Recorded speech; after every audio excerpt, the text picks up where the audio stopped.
דוד המלך היה רועה צאן. רועה צאן זה לא צריך להיות אדם איש צבא, מלא תחמושת, אין לו שום דבר. והנה בא אריה מהעדר, בא לעדר. מה עושה דוד? אומר, ואוחז בו, ואז לקחתי בזקנו, יש לו זקן מסכן זה האריה הזה, אתה זקן, הוא קצת, אתה זקן מהכבש שלי, נעשה לו בראש. הפנים של האריה, זה לא כמו הפנים של בן אדם, כמו פלדה, תקן פלדה, אתה יכול? תנו, מודל בארץ, וחטף מפיו את הכבש. הכבש, הוא דרכו, כשהוא כבר טרף טרף, לא נוותר עליו בשום אופן. זה לא כבוד, שרף יש לו כבוד. מה זה יקר? אחרי שזכיתי בזה בהגבהה, תבוא תקח את זה ממני, תוציא את זה מהפה שלי, והוא הוציא אותו, הוא זכר שלו, והוא הוציא לו את הכבש מהפה שלו. מה עשה דוד? כתוב במדרש. מה עשה?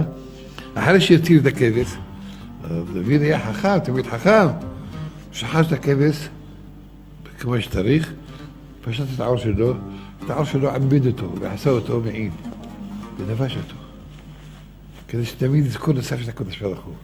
זה העור של הכבש, שבו נעשה לו נס. ועשה זמין לעניים, עשה סעודה לעניים. מהבשר של הכבש, עשה סעודה לעניים. סעודה תודעה לקודש ברוך הוא, שהזכיר אותו מהאריה. ואיזה אריה? לא אריה אחד, אל תחשבו. ויבוא האריה וגם הדוב, גם את הארי וגם את הדוב וכעבדיך. גם הדוב, לא כתוב את הדוב, גם את הארי, גם הדוב וכעבדיך. אמרו רבותינו, אריה בא בשני גורים שלו, גם את הארי, גם אחד, את הארי. כן, שתי גורים היו לו. הדוב היה לו גור אחד, גם הדוב, לא כתוב גם את הדוב. וכבאו אצלו אריה ודוב והגורים שלהם, 3 גורים, גם חיות באו אליו, ולא פחד מהם, תופס את האריה ומחיה אותו כמו שמתחלם חברו, ולא קרה לו כלום. הם נקמנים, רואים הבנים שהוא מכה את האבא שלהם, הם השתקו לו, את הגורים שלו, תעסקו אותו, מכה את זה, נלחם איתם. כולם השכיבו אותה בארץ. הוא, מה זה? היה גרופן על הכיפק היה. כשבא הרשע הזה גוליית, התחיל לאיים על ישראל. תבחרו לכם איש, למה לכם מלחמות? תבחרו לכם איש. שיבוא כותת איתי, נראה מי. אם אני גברתי עליו, תהיו כולכם עבדים שלנו. אם הוא גבר עליי, יהיו עבדים שלכם. כולם רואים אותו. 6 אמות וזרת, גבוה 6 אמות וזרת. זה טוב בשביל משחק של כדורסל, יכול להעיף יותר. זה גוליית, זה גוליית הפלשתי. הוא מנאס, מחרף, מגדף. הוא בא אליו דוד, הוא הקטן.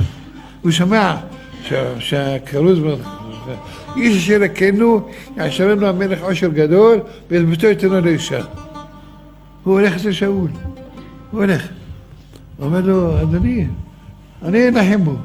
כולם מפחדים, מי ילך להתגרח עם איש מלומד מלחמה בנעוריו, ילך לנחם אותו, מי יכול לעשות?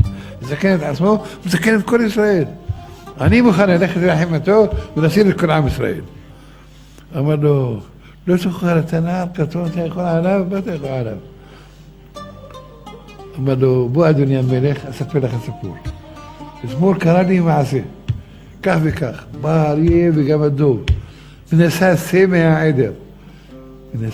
מהעדר, כתוב בכתיב, נשא זה מהעדר, אבל בקרא קוראים את השא. מה זה נשא זה?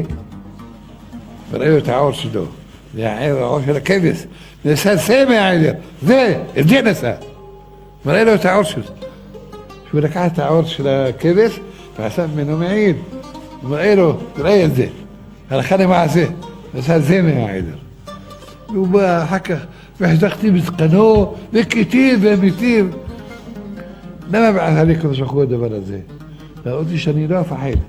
כמו שאני הכיתי איתם, בשום הקדוש ברוך הוא, ומסר בידי את האריה ואת הדוב, כך גם כן מסר בידי את הפלישי הערל הזה. הפלישי הערל, גם הם לא עשו להם ברית מילה. האריה עשו לו ברית מילה, הדוב, כמו שהערלים האלה נפלו בידי, גם הערל הזה גם כן נפלו בידי. לא יסתום מהם. קודם אמר לו, אתה לא תוכל, כן, שמע את המעשה, התרשם שאון המלך, שהוא נחוש בלעתו ללכת. בסוף, תלבש את המעיל שלי, שתוכל לשמור שרציון, תוכל תהיה מוגן. טוב, לקח, כמו שקוראים היום, אפוד של צבא, לוקחים אפודים, לקח, בא לבש את זה,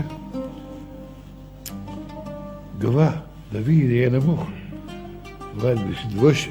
שאול היה משכמו ומעלה גבוה מכל העם. כשלבש את המעיל שלו, בדיוק היה עליו. כמו שחייט עבר אותו עליו. איך זה? היה צריך להיות חאורה, שולי המעיל יהיו בארץ. יהיה מסחסל. כן, יהיה בארץ. והוא בדיוק גבוה באמת. רק ככה דוד חשש מעין הרע. אמר לו, אדוני, לא אוכל, אני לא הרגעתי אלה. אני אלך ככה סביל בבגד שלי. אותי מעליו את המעיל, עזיר את זה לשאול, והלך. מה היה בחדי עליו אחד? יצא בדיוק בעיניים שלו, בעין שלו. האבן, איפה פגע? היה לו, במצחו, היה לו שריון. מכסה עליו, מגן עליו. ונתן הקדוש ברוך הוא פקודה לנחושת, לברזל של השריון, שיפנה מקום לאבן של דוד. עכשיו דוד בכה, תפנה מקום.